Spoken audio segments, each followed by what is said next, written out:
Greetings, gentle viewers. Well, I had an amazing intro planned for this. I was going to name drop Diogenes of Sign Up, but then I figured that's a lot to record, so, hi, Brian! Do you believe in life after love? I can feel something inside me. Ah! You're adorable when you sing. Hagan, what the hell do you think you're doing? Skipping to the end. Okay then. Bye! The end of the beginning of the review of the beginning of the end of our Paul Matthews Odyssey. I am completely lost. What do you want? A crossover. Oh. Joy. This one's about a little unicorn.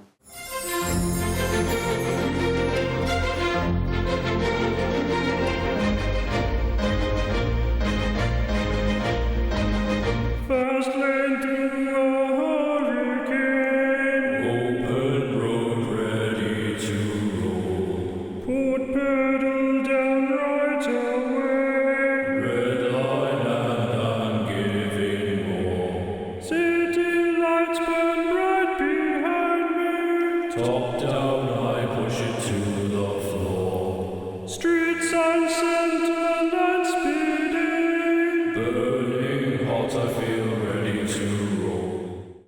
So, how little are we talking here for this unicorn? I've seen bigger. I've seen smaller. Well, why not call it the average size unicorn? Because it's a Paul Matthews film. I suppose that could answer a lot of my upcoming questions.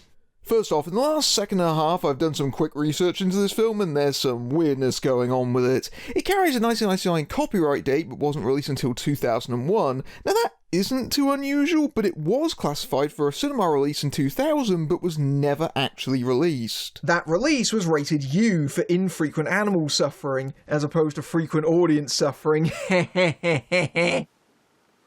We're the audience. You have to ruin everything, don't you? Yes, it is literally in my contract with myself that I signed under duress. The Little Unicorn's classification was a few months ahead of Merlin the Return, so apparently Matthews thought that was slightly more deserving of a UK-wide cinema release, and regretfully, he was probably right. This stars a few of our favourites from Merlin the Return: Chad Brad's aunt, Guinevere, and this woman who IMDb says played one of the witches. But what legit actors is Paul Matthews convinced to take part this time? Minion!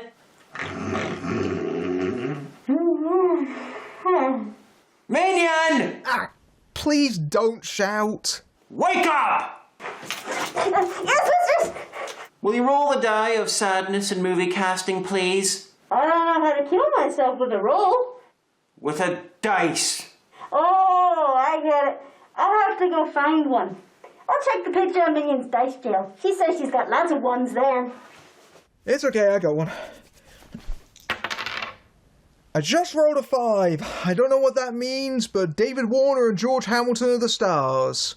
Or you could just look it up on IMDb like I did. Yeah, well, shut up. Now, David Warner is just a nice old man who's just pleased to be asked to take part in a film, but I have the feeling that George Hamilton is still trying to find a worse film to be in than Sextant. His impossible search continues.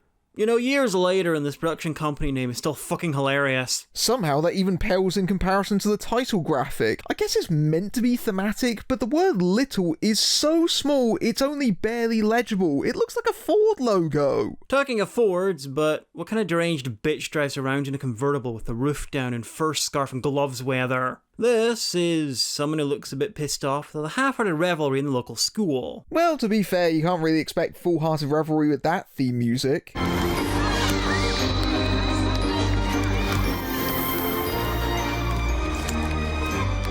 Actually, I would say that the revelry music is more quarter-hearted than half-hearted.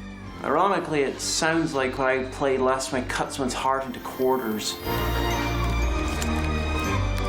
was trying to make the experience worse for them. Of course you were. She's waiting for her niece, Polly, the star of the film. Apparently the school lets kids out right in the middle of a break. Either that or school's over and most of the kids are too enthralled by the theme music to leave the premises. Polly, come on! Apparently, the aunt's telepathic because she said that before Polly left the building. Polly! She must be telekinetic too and really fucked up with waiting for her. Now, the ball was kicked by this incarnation of the Time Lord, nay, Time Twat, known as Chad Brad. It's an excellent character intro. It instantly lets you know he's trying to assassinate her and steal the lead role. And somehow he's worse in this than he was in Merlin. I'm sorry, Paul. It was an accident. At least there's not most of them. They're here to enjoy the circus. Spike! Spike? Well, I don't know. We have to call him something. You heard what he said. He isn't going to help us. I think it's because he's trying to do an English accent. The way he's over-pronouncing his syllables sounds like he lost a fight with his own mouth. Like I said, he's trying to do an English accent. Where were we? Oh yeah, Polly's devastating ball injury. Sorry. You will be, Toby Cooper. Out of the way. I will beat you until you sound American. Can you walk? No, I floated out the door and I intend to fly home. Yes. Boringly, they do the same thing and never drive Polly home to an authentically old-timey thatched cottage. This looks like it was filmed in a far future Renaissance fair of the 20th century, and given Paul Matthews' love of filming stuff fucking miles from where it's set, I assume that Renaissance fair is on the surface of the sun. That certainly would explain why England appears to be so bright it's almost technicolor. So the aunt wants to send Polly away to a boarding school. Yes, well, you'd be even happier at St. Jude's. They get the best people and the best college places. One where she hopes Polly will have few incidents with balls. And there are no boys. But it's a boarding school in town. I'm pretty sure this crap will be the source for at least 40% of the drama in the film, but I'm not sure if I can muster up 40% of a fuck. Maybe 10%? 5? Zilch? David Warner is playing Polly's kindly grandfather. He's clearly here mostly for the check, but he still has that old Warner menace to him, resulting in a performance that says he'd like to destroy the world, but he'd like a cup of tea a bit more. The other guy is the local vet, played by Moonlighting Match the Day commentator. You see, Polly's horse Belle is just about ready to give birth. I think she'll fall tonight. Something that really fucking shocks everyone mere hours later when she's on her side, seemingly ready to give birth. Belle! Stand up. Please, you must stand up. Don't horses give birth lying down? They did. Last time I surgically implanted someone into one of their wombs. Did they die too? Yeah, but in my defense, Belle's dying too. Maybe horses do that when they're giving birth. Shh, don't disturb him. He's dreaming of better films he was in, like Star Trek The Final Frontier, or Beastmaster 3. Polly, what's wrong? I do love it when a legendary actor's not paid enough to emote. Almost everyone acting in a Paul Matthews film gets stuck with doing his trademark beige paint drying style acting. But good actors can get a bit weird with that. David Warner is so good at it, he's basically part of the scenery. Polly, what's wrong? So Warner calls the vet. He's all smiles and full of reassurance. And tell Polly not to worry. See you soon. And instantly turns stone-faced, drives over, doesn't check on the horse, and gravely announces that Belle is indeed dying. Belle's dying. Right now. Belle's dying. Maybe you should check her before saying that, and maybe, just maybe, you shouldn't have got the kids' hopes up right before dashing them. She's old. She can't take the strain. And maybe you shouldn't have let her get pregnant. You keep your horses separate. You have at least 2 stables and she's old, so why did you put her in with a stallion? Or did you assume that she had horse menopause? I think it's called equipause. Why is this film making me think so much about horse fucking? Hey, if you go by Equus, then the father doesn't even need to be a stallion. You're not helping! So it's decided the vet's going to do a cesarean, which will be very useful if they ever need the foal to kill a Scottish king. She won't suffer. Except when I slice open her guts and pull the mewling foal from her cavity as she dies in agony. Apart from that, she'll be grand. Well, this is a stunningly well thought out way to open a kids movie. Less than 10 minutes in, just have a bloke shank a horse. Do horses go to heaven? I'm sure they do. I smell a spin-off. I expect they have their own heaven, full of green fields and clear flowing streams. I hate to break it to them, but he just described Greco-Roman heaven. Well, perhaps the horses will get bored without any Greek or Romans to ride them. Again, like Equus. Oh, do stop talking about horse fucking. We're watching a family-friendly film about horses being stabbed by well-meaning vets. Anyway, horse heaven, where they can have all the straw they want in the fields of alfalfa, and they can roam free. Personally, I think Horse Heaven is the island of the Houyhnhnms, when they can butcher and castrate people to their heart's content, and have serious sexual tension with the odd traveller from Georgian England. What have I told you about the horse fucking? Like if it's good enough for Jonathan Swift. And on a hill overlooking it all, her arm clad in the purest shimmering samite, a pure white unicorn. I wish I had a unicorn here so we can make Belle better. And so, through the epic powers of atmospheric pressure, the lightning effect from Star Trek The Next Generation, and some bollocks David Warner come up with, we've a lightning storm of magic. When you wish upon a bad lightning effect, all your wishes can come true. Assuming you wished for a bad lightning effect, and Paul Matthews thinks he knows his audience. I wish he would come and save her. Well, the vet's dead. A blast that strong? All the vets are dead. Oh wait, no. He was apparently the only thing in the building that was earthed, including all the wood. So, Belle's dead, and not through the medical stabbing. No, I'm pretty sure she was electrocuted. She's gone, Paul. No! What about the fall? Oh, yeah, I was meant to save that, wasn't I? Is it behind the CGI? No, it's a unicorn. I think I just worked out where the horse was already dying. Internal bleeding. Anyway, time for a song. My little uni, my little uni. I used to wonder what graphics could be. My little uni, my little uni. Until this film shared it with me. Lots of glowing, no integration. A bit transparent, doughy cartoon skin. Just some sparkles floating on its feet. PS1 graphics make it complete. To have my little uni. Did you know you're the best? They could afford with the budget. I don't believe it. Believe it. This review is a better soundtrack than the film. Well, hardly difficult, is it? Look, Paul. Yes, child, look the gift horse in the mouth and yell at it. You let Belle die! Polly, you wish the Valkyrie of Horse Heaven would appear and make Belle better. It's not her fault, she has a limited skill set to do that. Too late. Too late! How dare you come to me now, when I am this? You're 8? Where were you when I was 7? So the child, when faced with a magical horse made of wonder and sparkles, has decided to throw a strop.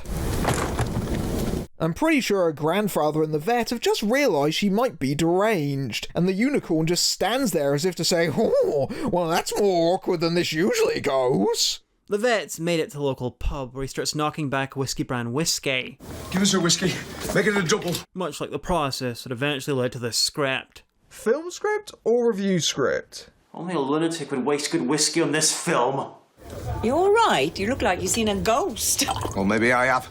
It was all shimmery. It was either a ghost or made in a computer. And we don't have any computers here in Somersetshire, Hampton. Look at the Manchester United scarf above the bar. It's like they're trying to convince us this isn't actually England. That's nice of them, but it's not really necessary. We've seen the shots outside. Plus, it's Paul Matthews. So the vet starts raving about the unicorn and catches the ear of a local reporter, who, by the look of his outfit, spent much of the last 100 years trying to find a way to this fucking town. Naturally, no one in the pub believes the vet about the unicorn. You can mock, Ned. Oh, I will! Mock, mock, mock, mock, mock! And then the fairies came and mended the roof and served fish and chips.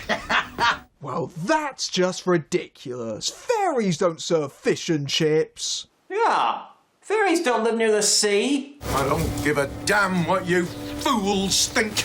And their disbelief does make sense. He's clearly a bit of a crap vet. I mean, he gave Belle a clean bill of health even though she was, quote, old and ill, before changing his mind and announcing she's dying without checking her again. But I know what I saw. This time, probably. Warner is being a lethargically grandfather-ish. It's not the foal's fault. He's just lost his mum.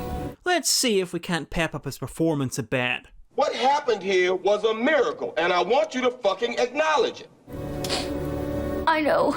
The unicorn foal is doing well, all things considered. It seems to be eating hay. Perhaps there's more milk in hay than I was led to believe. Anyway, Polly forgives the unicorn for being alive, stabbing Belle to death from within, and hugs Zed. I didn't mean to be mad at you. But I'm 8 and shit happens. The low-res effects on the foal aren't getting any better even when it's covered in sparkles. You can tell they were making sure there was only one shot where someone actually interacted with it. Probably a good thing, seeing as Polly's hand visibly clips through its back. Anyway, all this instantly turns it into an adult unicorn through the power of love. That's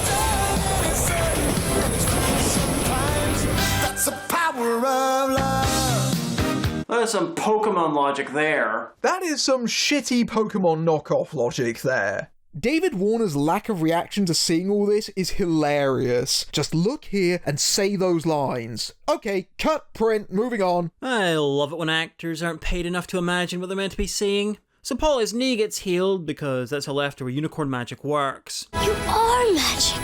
I only just noticed. After the lightning, the glowing, the horn, the sparkles, and the sudden growth, I wasn't sure. But now my knee's healed, I believe. I wonder why they didn't just have Belle be an elderly, non-pregnant horse who was dying and turns into the unicorn after Polly made her wish. They could have avoided the CGI foal and upsetting children with a dead horse. Yeah, but then we wouldn't have the image of Belle as the equine Mae West, proving she's already magic by sneaking a sextet of stallions into her stable. Granddaddy really is magic. David Warner's not being paid enough to believe in magic. Because there's never any news in this place, the reporter comes to visit in the morning. He wants to make a good impression, so he has his best reporting hat on, has drawn his stubble on an eyeliner pencil, and has spent minutes perfecting his Cape Town/London hybrid accent. Jim Preston, I thought I'd just pop round and see if I couldn't put pay to some of these rumours. I wish he'd spent some of that time working on his line. He's claiming that there's rumours of cruelty to horses on the farm because the vet said an old and sick horse died in childbirth. Those stories of cruelty. And horses dying in the night.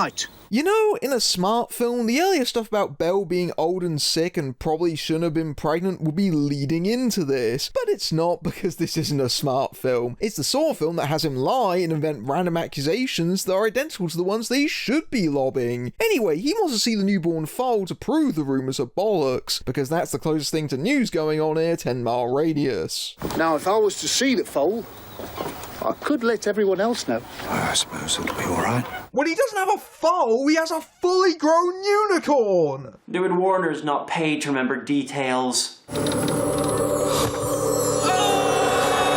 Unbelievable! Well, try to get rid of those rumours of cruelty now that everyone thinks you stabled a horn to a horse and painted it with glow sticks. Meanwhile, as a failing local circus, one of the performers has a copy of the newspaper, and the awkwardness of him tripping that woman up as he tries to show his boss the headline is an omen of the dreadful slapstick to come. Look at this! I don't believe it. I know, William meets at the palace. William lives at the palace! Also, it says the year is 1999, but the price is in pre-decimal money, which they got rid of in the 1960s. This film is like a time warp. It does for history what most Paul Matthews films do for geography. Mighty the Clown is boss Tiny the Ringmaster are but one of this film's set of villains who instantly hatch plans to steal the unicorn. Can you imagine what people would pay to see this? Yeah, about 25D, whatever that is. But in these guys' defense, this circus is clearly in terrible shape. The boss/ringmaster has to dress his own muscle. Can you imagine how big a crowd we could get in that big top to see this? I am, and it's even less people than you're getting right now. They could test that by throwing a nail gun into one of their donkeys' faces and drawing on it with a bunch of Sharpies. That's ridiculous. With the amount they spend on Sharpies, they might as well buy a horse. Here's the second set of villains, almost identical to the first set. Alonzo, the failing local magician, and his assistant, who also had access to a local newspaper. Where the circus ones want to make the unicorn part of the menagerie, these two want the unicorn to give Alonzo actual magic, which I assume he'd use to summon an audience. You could be a real magician, doing real magic, just like you always dreamed. See, we could have one set of villains fully fleshed out, or something resembling it, but instead, how about we make a complete mess of the basic plot by having two that are practically identical? So here's a failing entertainer, played by an American actor, and their assistant. Actually, there's 3 sets of villains. No! Do they at least have different gimmicks? Yeah, kinda. They run a stud farm and they want the unicorn to fuck mares for them. Why does this always come back to horse fucking? As the writer Chirpy will tell you, if you write enough stuff, you'll get there eventually. You know, I think this house was built in the 1980s. Why? Because it looks like it was built by Margaret the Thatcherer. Anyway, Polly's aunt has arrived to remind everyone that she's in the film and eventually cause some light drama. Phil died, she died. Well, these things happen, don't they? Yeah, these things happen, especially when your grandfather gets drunk and locks a stallion in there with a bucket of Viagra and a copy of Play Hinny. She's played by Emma Samms, who spends practically every scene internally screaming, "I was on Dynasty once!" It says something when that Wesley Snipes direct-to-video film she was in that I reviewed was a more dignified credit. Here are the third set of villains, the owners of a local stud farm. They don't get a Look Boss newspaper scene, because then the parents would have to explain to the kids what a stud farm is. They see Mighty and Tiny. See, it's funny because Mighty is small and Tiny isn't, breaking into the stable and just figure that theft is legal now. That attempt at slapstick is a bigger crime anyhow. I barely recognise it was even attempting to be funny. Any sign of the beast? Let's try up here. Ah yes, the Commodore Garden Unicorn, well known for being upstairs in the barn and for being silent. If old Ted won't let us in to see the fall, we'll find another way. But isn't that trespassing? For her sake, I hope that performance was a joke. Well, for her sake, I hope the performance was a fucking bet. Either way, we might have found the one performance too embarrassing for even the Big Bang Theory. Remember Alonzo the Magician? Well, he spent his whole last scene saying that he didn't believe in magic or unicorns. Doing real magic, just like you always dreamed. Dreams are for fools. And I hope he does now, because he somehow teleported into the barn right next to the unicorn. Like magic! It's really real. Going on and on. Now that they're all together, we have the trifecta of bumbling comedy duos. The Father, the Son, and the Holy Spirit, which is probably Jin. They got the subtlety of Ming the Merciless going undercover as a kids' TV presenter. It's good to see how seriously they're taking the unicorn theft. All 6 of them are the only things more noticeable than it in a 200-mile radius. Look at it. It's even dodgier looking than I imagined. Alonzo gets points for originality though. He doesn't want to steal the unicorn, just use the saw he bought, even though he doesn't believe in magic, and cut off the horn because... the horn is where the magic is, I guess? In my experience, that's a popular opinion among almost 50% of the population. Hey, that's not the sign language for dick. Looks like you're just eating chips really quickly.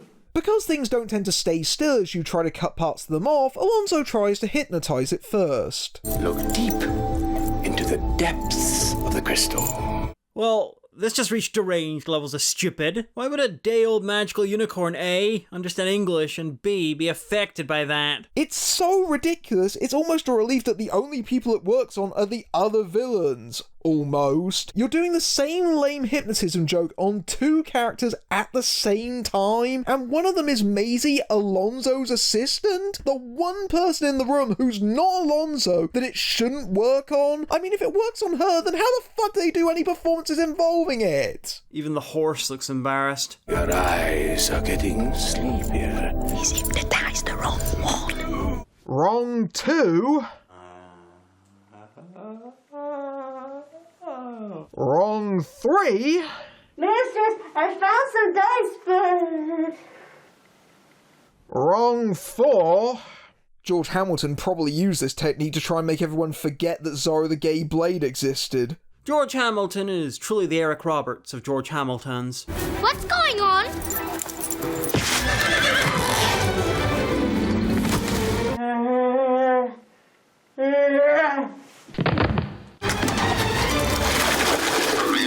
This film's comedy has all the grace, timing and precision of an elderly man in a walker. Why the heck was there a bucket of muck/delicious chocolate pudding up there? Did someone transport it up there in case they came under siege? And if you are going to have a guy fall through a piece of wood, maybe don't already have it clearly cut earlier in the scene.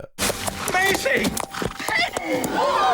Unicorn statues? Was David Warner already deeply interested in horny horses and unicorns? Or did the crowd get so desperate they built some Trojan unicorns to try and get into the stable? At least the reporter looks happy. If he sells enough of those photos, he might be able to afford a camera that's not 50 years old. As we can see from the ground, this is set in the Dust Bowl part of Yorkshire. Nah, it's South Africa doing an even worse job pretending to be England than it did in Merlin. Yeah, I've been in England, and the only place that gets that dusty is Nigel Farage's dick hole. Stop coughing! You're calling attention to it! And what the hell is that policeman doing? Doesn't he have a rampaging crowd of villagers he should be throwing off David Warner's land? He's played by Christopher Atkins, who started his career in The Blue Lagoon and has worked his way down to this, a supporting role so insignificant I forgot to mention him until now. He could go lower though. A couple of years later he played a forgettable supporting cop role in 13th Child, Legend of the Jersey Devil. He already went lower. He wrote Paul Matthews' third film, The Fairy King of R. Or is that Ah? Yeah. Ooh. I'll try to block that out so I can be horrified when we finally get round to reviewing it. Oh, Dad, you've really done it now. Hey, what's he done? Yeah, David Warner's not paid enough to do things. Long story short, Polly's aunt saw the horse-shaped disco ball with a dildo in its head and still doesn't believe, so again she's talking about dragging Polly to a boarding school. Drama over for now. She's now doing the useless cop's job for him. Sid, come with me. We'll head them off at Palmer's Lane. Chad Bradd's returning to the film. The kid who played him, Brian Taylor, was in several Paul Matthews and Paul Matthews adjacent films, and almost all of them were set in Europe but filmed in his native South Africa. Couldn't you give the poor kid a holiday and take him somewhere else for a change? The poor guy's been immortalised with that haircut. You might as well let him almost break his neck in an authentically wet and cold English forest. My paper's offering a £1,000 reward to the person who catches the unicorn. It'd be much easier to work out how impressed I'm not by that amount of money if this was clear but when it's fucking sad. Now that Polly and Chad Brad have met up again, she found him after the crash, he instantly restarts his plot to try and replace her as the lead, starting with Newman the Unicorn. Spike! Spike? Well, I don't know. That damn Chad Brad, he's a bad influence, what with his biking around and coming up with such radical names. I'm guessing she was going to name him after his other defining feature, probable compositing mistake. But Spike is much quicker to say in what passes for an action scene. Chad Brad then leads her and the unicorn away from the crowd, hoping that none of them will hear them leave, or look down and see all the glowing. There they go! Come on, Spike! I'm kind of surprised it didn't work. Me too. Go!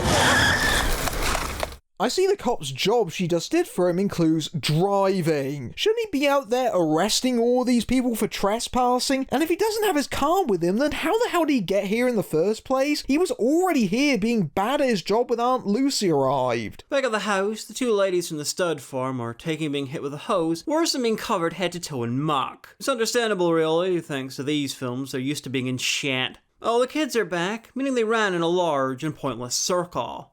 All circles are pointless. Otherwise, they'd just be stars. Touché. Right, I've had enough of this nonsense. You're going to St. Jude's, and that's that. What? Right now? Isn't it the middle of term? Don't you have forms you need to fill in first? Chad Brad's here. He can take over your duties as lead. Granddad will barely notice. I don't know what's better, that this town named its school after St. Jude, patron saint of lost causes, or the fact that it's in this film. But... No buts. I could have killed you just now. Maybe you should send yourself off to driving school then. Or maybe you should have made that scene even slightly dramatic because it's apparently meant to be a major moment in the plot. Just saying. But that will require good direction, and as we've learned, Matthews can't even direct traffic. St. Jude's is on the other side of the county. But it's a boarding school in town. First the boarding school is in town and now it's on the other side of the county? Make up your mind. Maybe the closest town is on the other side of the county. Touché. Because David Warner's not being paid enough to be effectual, it's decided. Polly's gonna leave this 16th century hovel as reimagined by Disney and go to a boarding school. That's settled then. Good, then we won't be the only ones bored, huh? I did some looking for boarding schools called St. Jude's and found one in India, one in Africa, and one in Australia, which certainly explains the local climate. Africa, you say? I have an idea. This is a white person safari park. Some rich asshole in Wakanda built the town and the surrounding area, and populated it with white people from different places and times. And when they got bored, they teleported in a vibranium-infused magic horse to see what happened. Headcanon accepted. Polly and Chadbrad need something to keep everyone from bothering Spike and attacking David Warner's land while she's off not being the lead, so they decide to strap a chair leg to another horse's head. It's a fair plan because, objectively, it can't look that much worse than the unicorn they already have. He'll never fool anyone. Glad you agree with me, kid. Maybe Spike can help. Now, you'd think the unicorn using magic to help would involve making the horse's fake horn real, or by making the strap invisible or something, but nah, it just makes him a bit glowy. So it'll take the people an extra 0.6 seconds to realise it's a fake. It's a unicorn! It's out! It's out! Well, in my experience, unicorns are rarely in. Again, PC Plods did an excellent job at crowd control by sitting there asleep at the gate. Here's a thought, how about having more than one police officer? Or maybe arresting some of these arseholes? What's going on? So what's going on? Or what's coming off? It's nothing but a hoax! Does it really count as a hoax if he keeps telling you to go away and leave his magical horse alone and you keep trespassing his land anyway and you won't fucking listen? Probably technically, but I don't consider it a value judgment in that circumstance. I bet you think you're so damn clever. Well, you'll rue the day you crossed me! I have a story for your next headline reporter guy. Weirdly stubbled, time-displaced reporter jailed for threatening someone and then trying to stab him in front of a police officer. That's a ridiculous headline. Too long? No, that cop is incapable of arresting anyone. This is the biggest hoax since the Piltdown Man! Now, that's just silly. Piltdown Man was supposed to be much taller than that. This is probably just a ploy to get rid of the crowd, seeing as extras are expensive. It worked. Yeah, we did it. And they already have more villains than they can keep track of coherently. Over at the circus, things must be rough. Mighty has to pull quadruple duty as clown, chauffeur, high-wire walker, and the boss's only friend. They've received word that the unicorn's a hoax, but don't believe it, so begin to hatch a new plan. The same new plan, incidentally, that the other groups will shortly be hatching. Yeah, well, according to this, they don't exist at all, and they don't exist at all, then we can't steal them. Or at least we can't be accused of stealing something that didn't exist in the first place. That's some South Park's impersonation of Johnny Cochran logic right there. Well, I'm convinced. Well, maybe it was a hoax. This one is a gelding with a stick stuck to its head. That one is a unicorn. Don't hurt her, deranged Angela Lansbury. She's masturbating as hard as she can. Is it just me or are these two never hired exactly the same time? It's like they're another film from the rest of the cast. They're not only in another film, but another genre, experimental theatre. Polly's leaving from the boarding school and... Yellow? What? Uh-huh. Uh-huh. Ah, okay. I'll tell her. Hey, Moomy, Disney just called. It wants you to go fuck yourself. Bye, Spike. Don't worry. I'll look after him for you. I promise that when you get back, the film will be just as shit as when you left it. Where the hell is she already going? David Warner barely had time to change his jumper. Anyway, the local police force has accepted his place in life as the aunt's slave and is driving them. Hey audience, if you think people being splashed for stuff is hilarious, well boy have we got the movie for you! Don't threaten to give copies of the film to the audience. Threaten to mince them. It's far more civilized. If this is a hoax, what are we doing here? Embarrassing yourselves, mostly. Here's St. Jude's, and as you can see, it's in town, / the other side of the county, / India, / Africa, / Australia. It's a very forward-thinking school. The nuns will only beat her twice a day. I like how we're just expected to accept the policeman is friends with the family. He had no introduction, spent his first few scenes failing to do his job, and now he's possibly dating Polly's aunt. Bye, Paul. You stay out of trouble, okay? He even gets the big emotional goodbye scene at the school, not the aunt. It's just so quaintly vague and mysterious. It'll be okay. Of course, this is probably because she's played by his real-life daughter, and he's giving an emotional support performance. This whole dormitory is the public toilets of dorms, and not only because of the creeping sense that someone is watching you. No, it's because the rooms don't have separate ceilings. These rooms are stalls. You can stand on your bed and peer down at your neighbours to see what porn they have on their walls. And I have to say that nuns allowing porn on the walls suggests that her aunt accidentally dropped her off in a Jess Franco film.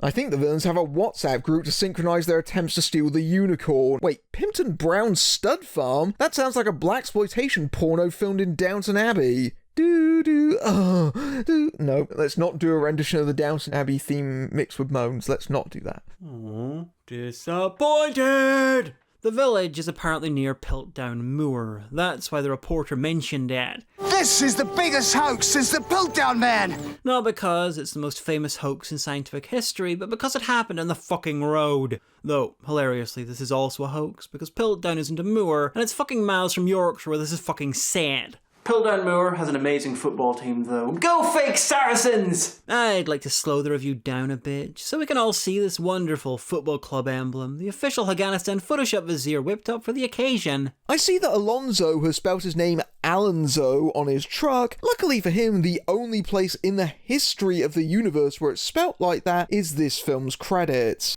They left the truck doors open too, but to be fair, even people stupid enough to sign up for this film wouldn't be seen dead stealing that thing. Right on cue, Mighty and Tiny have arrived in the scene, but they were in such a rush they forgot to bring the brakes. Slow down!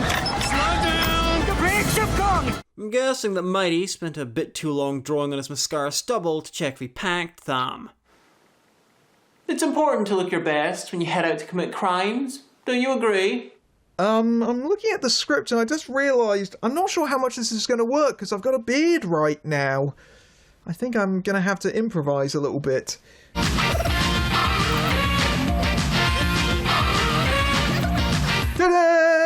How do I look? Oh, good enough to crash a car while attempting to steal a unicorn. That was close. Unlike my shave! Hilariously, in quotations, though the brakes weren't broken. Moderately damp bandit, moderately damp because he pissed himself, forgot how to drive the car. Yes, but you see, I thought the brake was on the left.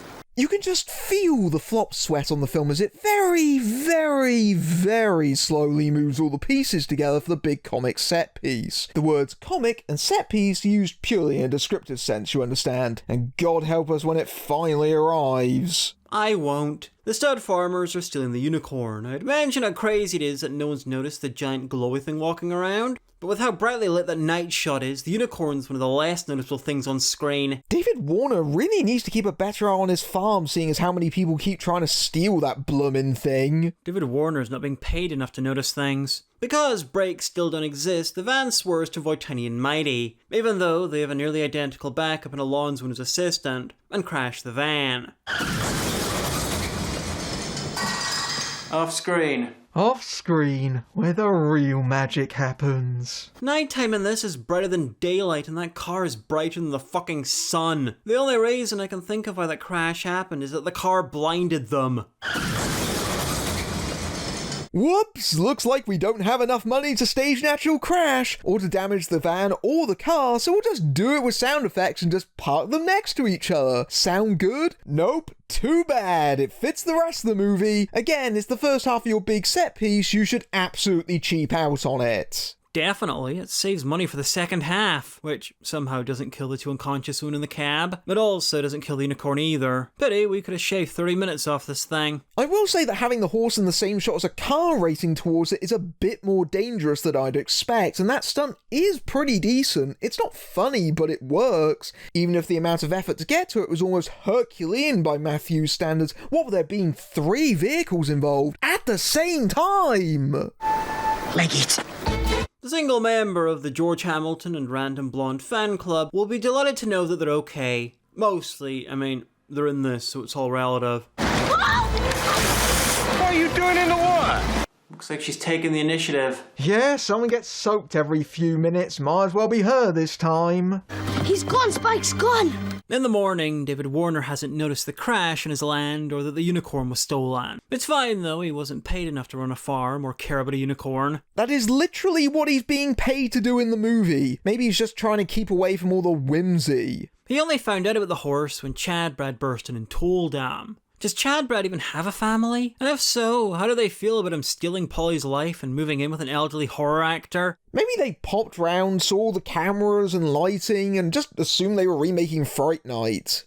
The lock's been broken right enough. There's lorry tracks in the mud. Dear Americans, never say the word lorry again. And what mud? This place is so dusty, a kaiju-sized chinchilla could have a bath in it. Unicorn. I thought all that was a hoax.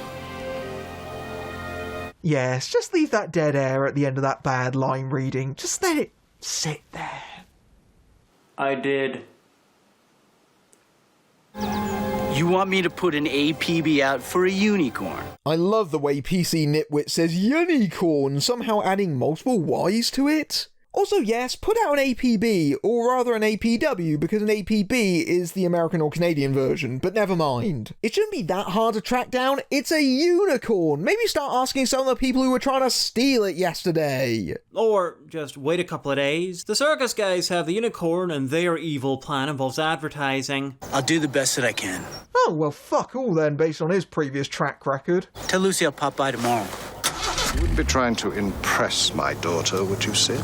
Don't be silly, David Warner. He's not trying to impress anyone. I think we should leave it to the police. You heard what he said? He isn't going to help us. What I love about Chad Brad is that he can either give a performance or an accent. He cannot do both. Or either. Or either. Sid knows what he's doing. You're as bad as the rest of them! Because everyone in this is varying degrees of useless, Chad Brad takes his bike and cycles all the way into town, / across the county, / to another country, to St. Jude's, waits until nightfall, breaks into the building and grabs Polly. I don't think he's up to being the lead after all. Polly! What? Toby? So many questions. Is this a school or a convent? Are they trying to make her a nun? How fucking bright is this place? Why is she sleeping with her desk light on and aimed at her head? Why aren't there any doors? And how are they hoping to hide her escape until morning, seeing as there's no doors and nuns are doing rounds in the dorms? I'm just perplexed. What are you doing here? Spike, he's been stolen. When? Last week. Last week? This movie's so full of shit it's affecting time dilation. Last week? Why didn't you tell me? You know how long it's taken to get you. Yeah, about a week. Maybe it is in India. So remember my idea of just waiting for the circus's advertising to appear? Well, he did that. He's joined the circus. Pity the cop is too busy pacing in David Warner's place to give much of a fuck. Polly's run away. What do you mean, run away? It means that, for some reason, the school didn't call you first. Which is weird, seeing as you and David Warner are both her guardians, but you're the one that dealt with her admission. Oh, and Chad Brad's also missing. I guess that means he spent that week travelling and the police only got round to caring. Toby's missing too. It's this unicorn nonsense. Anything that isn't about money or position is nonsense to you. Dad? Dad, the film totally failed to get that part of my characterization across. Dad, I'm much more like a well-meaning but misguided aunt who just wants the best for her niece. I knew she was unhappy. I kept my mouth shut and see what it's done to us. Hey, the last person to see Chad Brad before he vanished was this strange old man who lives alone. Maybe he's so pissed off because PC Muppet spent the last few hours questioning him as a suspect. Ted. You stay out of this, Sid. You're not my son-in-law yet. Wait, they're engaged? Did those two have a relationship entirely in the deleted scenes? I mean, I'm glad for them, but I'm even more glad that I didn't have to watch it happen. Where are you going? To get my granddaughter back. Who I assume is at the circus, because that's where the plot is. That is quite the crowd. If this is business booming, I can see why you were bleeding out in the slaughterhouse of bankruptcy. Just so you know, only 2 circuses have wild animal licenses in the UK. It's unlikely that something with such a rare selling point would be facing bankruptcy in the first place. But since your other biggest selling point is Mighty's ever-changing fake facial hair, I guess it works out. Good to see Alonzo and his assistant are still in the film, despite being entirely useless characters. Exactly how many performances have they missed on this fool's errand? And if he wasn't able to steal the horn from an isolated farm owned by a doddery old man, what makes them think he can do it from under the noses of a paying audience? Magic, probably. Oh, fair point. Look at all those people. There is literally no one in that shot. How long is this after her escape? Because it took him a week to bike to her and she doesn't have a bike. They head down to the circus intending to free the animals to make a diversion. Good, they can cause more deaths that way. Don't be frightened. That's not a lion. That's just an elderly manticore with a glamour on it. I'll soon put a stop to this. I suspect that there's no one watching the animals to make sure they don't kill the audience, because that's one of Mighty's many, many, many jobs.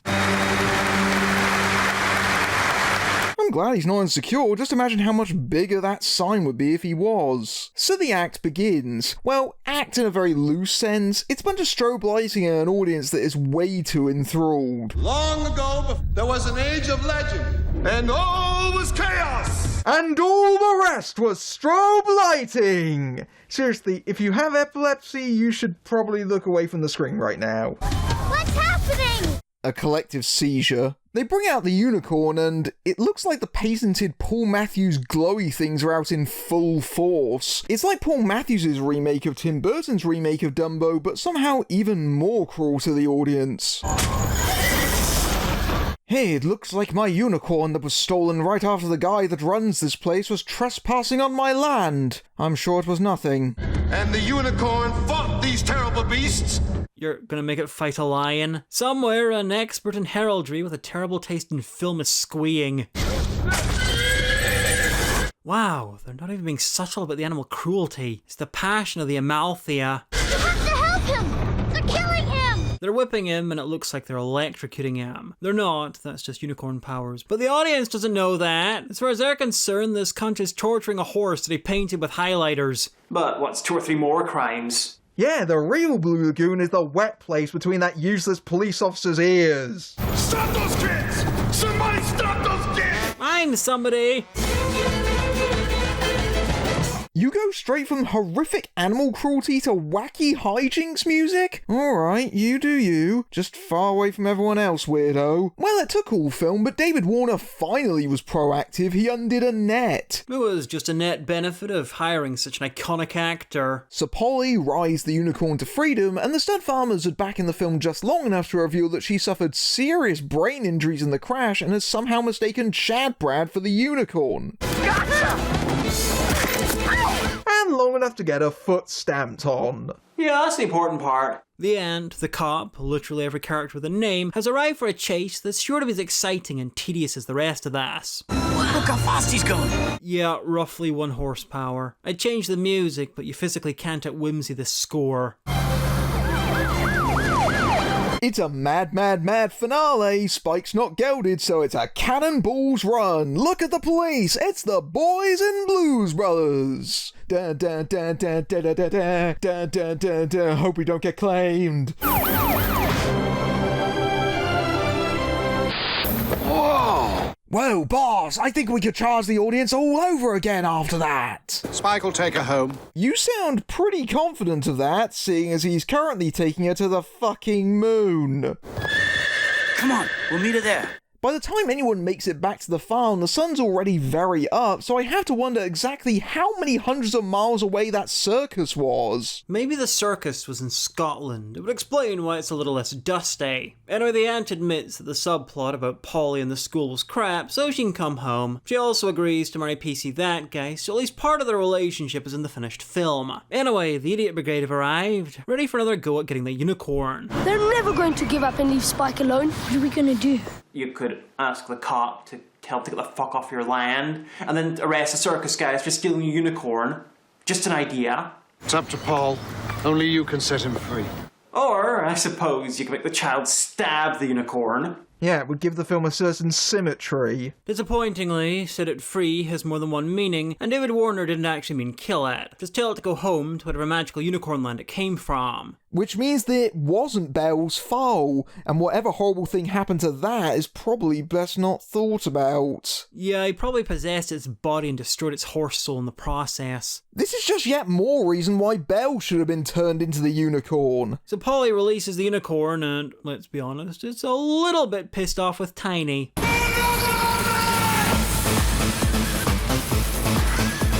Raiden wins. Embarrassing. For a second, I thought he was going to gore him with his horn. Now that's entertainment we can all get behind. All these shots of the unicorn are clearly not a random collection of reaction shots badly edited together in a jumble. Still, the audience seems to like it, so what do I know? Fight 1, he takes off again. And it's somehow even less impressive during the day. At least until he exploded like the Challenger. You should have said Columbia. It's a bit more contemporary. Everyone looks so fucking happy that a unicorn spontaneously combusted itself. I mean, we are too, but we have an excuse. We fucking hate this film. Most of these cunts wanted to make money off of it or mutilate it. He's free, Granddad. He's going to bring the magic back. What the fuck are you talking about now, child? The magic of the end credits? That's an unexpected amount of self-awareness. The font of the end credits is staggeringly awful. It's cheap and even low resolution. I'm not even sure how they did that. Matthews can't even do typography, let alone filmography. For a movie about magic, the little unicorn has precious little of it. Apparently Paul Matthews' approach to making children's films is having a half-developed plot where lots of characters amble around aimlessly, doing what could be loosely described as slapstick, and then slap a load of cheap effects over it. Speaking of those, the unicorn is remarkably sorry, starting off as a CGI horror show and then just becoming a horse with a glow on it. Wow, such wonders! And even in the age of early computer effects, surely these weren't impressing people? There's also the matter of the cast, most of whom just stand around being utterly ineffectual, including 3 sets of bumbling villains and Christopher Atkins as one of the most useless cops ever put on film. And it's just embarrassing to watch all these faces grimace their way through this manure. When you make David Warner of all people look bad, that's really saying something. No, David Warner wasn't paid enough to look good. At least the brief 81-minute running time means it's over quickly, but as usual, Matthews manages to create a time warp with his awful pacing and editing, and it is absolutely insufferable for adults. And frankly, for kids, this is a load of slop, and they deserve far better than this. A good example of family entertainment being an excuse for any brightly coloured droppings. I hate to say it, but this might actually be the worst Paul Matthews film we've watched thus far. I knew it was possible for one to be worse than the others, but it's still kinda shocking. I don't know how he does it. He works in all these different genres, making films for wildly different audiences, but they all come out in the same flat and boring miasma of stupid. He's an auteur in exactly the way that you don't want to be. At least this left us with some stuff to mull over and try to make sense of. Like casting David Warner as a kindly avuncular grandfather, or why there were multiple groups of near-identical villains, 2/3 of whom just stop being villainous randomly near the end. Anyway, this is shit, but it can be used to excellent effect if you can convince someone that it's the last unicorn. Anyway, look at us! We're almost halfway through our Paul Matthews Odyssey. Oh, joy! But he wrote or produced far more. Oh, fuck. Most of which were directed by a guy called Dave Lister. Oh, smeg.